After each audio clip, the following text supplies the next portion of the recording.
think of it, I just wonder why, oh why.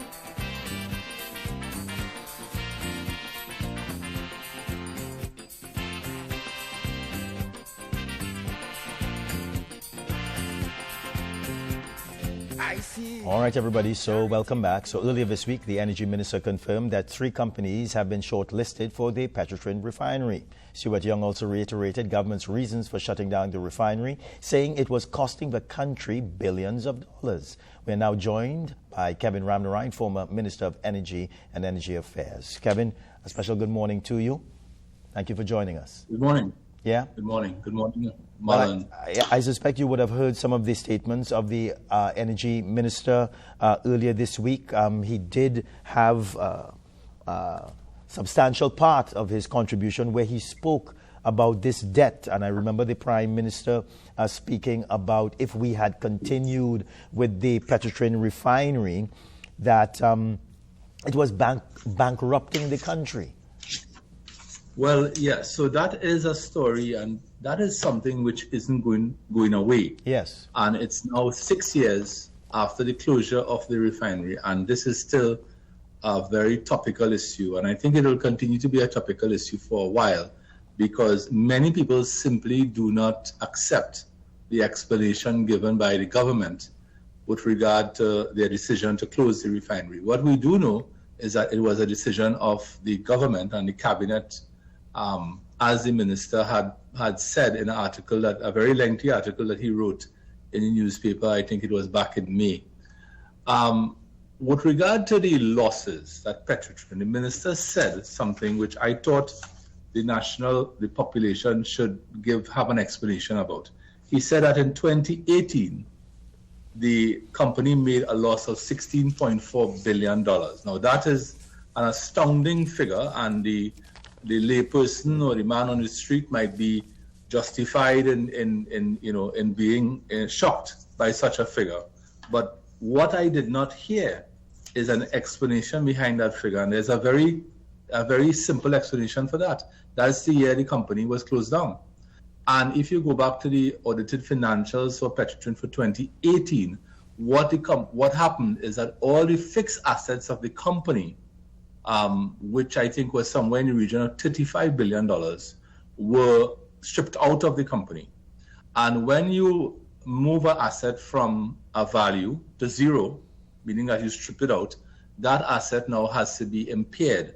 And that impairment is reflected on the profit and loss statement. So what that $16.4 billion loss in 2018 really is an accounting treatment of the restructuring of Petrotrin. That is what it is. So to come and just say the company lost $16.4 billion in 2018 is insufficient. One must go into an explanation of the relationship between the balance sheet where the assets resided, yes, and the profit and loss statement where the impairment would have been, taken effect. So that is really an accounting issue. On the issue of the losses of Petrotrin, those losses are primarily because of the debt that the company was carrying as a result of the debt that the company had to enter into to do the gasoline optimization program between 2006 and 2014. Now, when a company takes debt, when a company enters into debt, that debt goes onto its balance sheet as a liability. As the plants started between 2012, 2013, 2014, as the new plants started, a couple of things had to happen from an accounting point of view. One was the interest related to those debts had to be expensed under the profit and loss statement. And I'm getting into a lot of accounting this morning. The other thing is that depreciation of those new plants started to be reflected on the profit and loss statement because the plant started operation. It's like you're driving a new car out of a showroom. And then there was a lot of impairment happening of the company's inventory as a result of the falling oil prices. So the losses of Petrotrin have to be understood in that context. Yes. That it was really the debt of the company that was flowing from the balance sheet, and it was a quite significant debt. It was there were two bonds, one for 750 million US, one for 850 million US. There was also the one-off impairment of things like the gas to liquids plant, of things like the ultra-low sulfur diesel plant and the new headquarters. So all those, the accounting treatment of all those items is reflected itself in losses on the profit and loss statement. So it was really as a result of the debt that was entered into in the Malcolm Jones era of Petrotrin. So I wanted to put that squarely on the table. I know it's a bit difficult for people who don't really have a background in accounting to understand, yes. But those who do have a background in accounting would understand that that's basic financial accounting. But right? Kevin, tell us a little bit. But what really bothered me was the 16.4 billion, because that is simply an accounting treatment as a result of Petrotrin no longer being a going concern, and it's all there in the published financials. But I'm interested to know, what did you see when you were energy minister? What was the state of the refinery at that time? Well, the other thing, you see, what happened, Marlon, and I'm trying to be as factual as possible here. When Petrotrin closed, and this is a problem we have in Trinidad and Tobago, a national problem. When governments change, there's very little handover. There's literally no passing of the baton. It is almost as though you have two ships passing each other in the dead of night, right? So a lot of the people with the knowledge and the information about Petrotrin exited the company right after September 2015. And those people were never spoken to again. Those people became like, they never existed. And these are people who spent 35 years in the company and understood intimately the finances of the company, the accounts, the engineering in the refinery, and so on. So between 2012 and 2014, those are 3 years, Petrotrin entered into a lot of maintenance activity. And that maintenance activity had to be done because there were plants in the refinery, and the refinery is about 20 integrated plants. So the refinery really is, a very complex petrochemical industry. So the maintenance happened between 2012, and the OWTU knows this, between 2012, 2013, 2014. In those years, the throughput of the refinery fell as a result of the maintenance, but the operating expenditure of the refinery didn't change. So the margins that the Prime Minister likes to talk about, that we were losing money on refining a barrel of crude oil, that really happened between 2012 and 2014. And that is reflected if the Prime Minister, he's in Samoa, and we wish him happy birthday. I think either it's today or belated birthday, but whatever it is, happy birthday, Dr. Rowley. But if the Prime Minister was to get a copy of the Lashley report, which is a report that his cabinet commissioned, you would see that the refining margins of Petrotrin began to improve in 2015. And by 2016, the then president of Petrotrin, Mr. Harewood, felt confident enough to come to Parliament and address a joint select committee and describe the refinery in positive terms. Right. But then things went downhill again.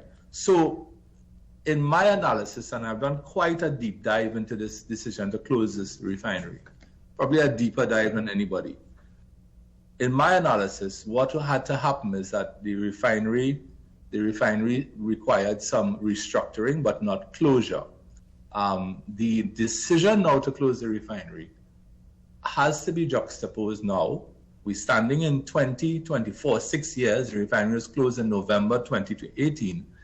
We have had depreciation of that asset over the last 6 years, in which time it has been generating no income, no revenue, but the plant and equipment. And I am told that there is a lot of theft and vandalism taking place.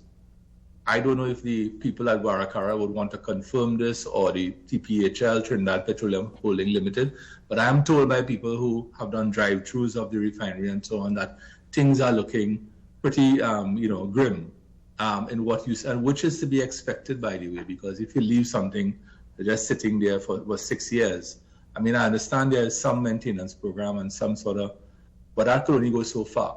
So we have this depreciation that took place, and I don't know if that was factored into the whole equation. The other thing is the government has now had 3 attempts to get an operator for the refinery, or to divest the refinery, or to lease the refinery.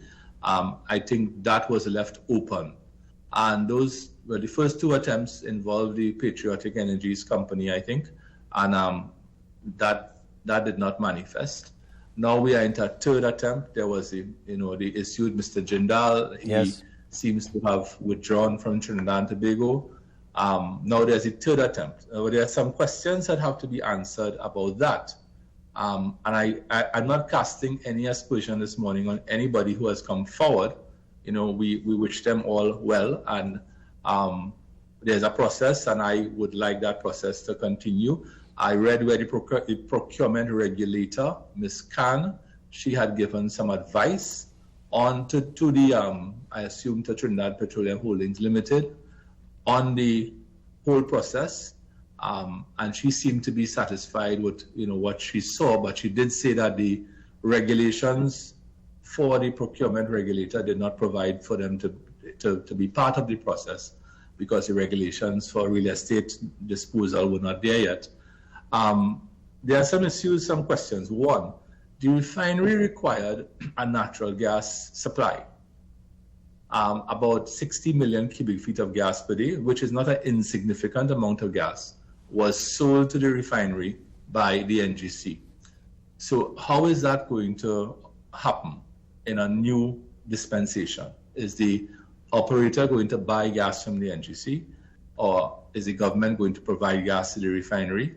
And the question is now, given that we are in a shortage of natural gas that is getting worse, where is that gas going to come from? Because there's very little gas to spare. In fact, almost none to spare. So that to me is a major issue. And the second thing is that no one can really ascertain what the cost of restarting the refinery would be unless they have done a thorough inspection of the refinery to determine the state of the refinery. Yes. Things like the boilers and the different crude distillation units and the cat cracker and so on. But Kevin, those things. I just want to say, I think that we are still a long way away from any potential restart. But those things that you have listed, those 3 things, should they be of concern to Trinidad and Tobago or for the bidders? Well, it should be of concern to both the bidders and to Trinidad and Tobago. And the other issue is I don't have line of sight of what is in the RFP and the process and so on. Yes. Does the new company or the new entity entering into an arrangement to operate the refinery, is Paria going to be part of that new dispensation? Meaning that does that new company, whether it's one of the 3, do they also get Paria as part of the deal? Because of course, if you refine crude and you make product, you would want to have some sort of window to export it. So does that include Paria as part of the whole deal? So those are some of the questions. I think the natural gas question, because many people, probably don't know, but the refinery was a consumer of natural gas, because the refinery requires energy, right? And that energy came from natural gas. Where is that gas going to come from now? Who's going to pay for it? I assume the government would want a new operator to pay for it. So there's a lot of questions to be asked. But yes. The process has already started. The process is being managed by external entity. I think it's Scotia in the United States or something like that. I could be mistaken, but I know it's Scotiabank involved in some form or fashion. And the process has started. So let the process run its course. Because it would be difficult now to uproot that, and given that the 3 companies would have spent time and money to package their proposals and so on. But I think that we're still a long way away from the restart of the refinery. I know that it's the intention of everybody to have that refinery restarted. Yeah. The opposition leader has committed to restarting the refinery in the shortest possible time. I think that it's important that we restart the refinery, especially given what's happening in the world with with the volatility of the global energy supply system and so on because of wars and weather and so on. And there is the impact of the closure of the refinery. I think one of the independent senators had pointed that out in her contribution in the budget debate, that, you know, there is this social, yes, the social impact of the closure of the refinery, which has impacted the fence line communities, you know. Yeah, that's Senator Hazel Thompson, IE. Yeah, Claxton Bay, Gasperillo, San Fernando, Marabella in particular, you know. So it is in the national interest, I would think, to restart, but I think it's going to be quite challenging because every year that passes, that refinery becomes more expensive to restart. Yeah. Give me your perspective on the performance of companies such as, let me go through the list here. And this is according to the minister. He says Heritage made $40.3 billion in revenue, paid $12.6 billion in taxes, and recorded a profit of $6.5 billion. He said the company refinanced an $850 million bond twice without a government guarantee. He also says that Paria realized $52.6 billion in revenue, paid just under $1 billion in taxes, and made a profit of $1.3 billion. Well, you know, congratulations to Paria and to Heritage, first of all. But I would add that Petrotrin's exploration and production unit, which is now Paria, was always a profitable entity. So to say that that Heritage is profitable and that is something extraordinary is certainly Petrotrin's exploration and production unit was a profitable entity, and Petrotrin's marketing of petroleum products via, it's what is now Paria was also a profit-making center for the company. So this is nothing new, but it doesn't take away from the good work of the people at Heritage and Paria. Where the problem resided in Petrotrin was how the debt was attached, of course, to the refinery.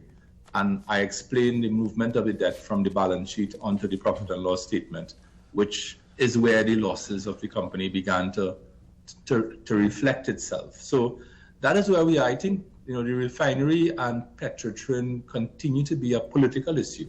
Yes. And I don't see it not being a political issue in 2025. The refinery and of course the OWTU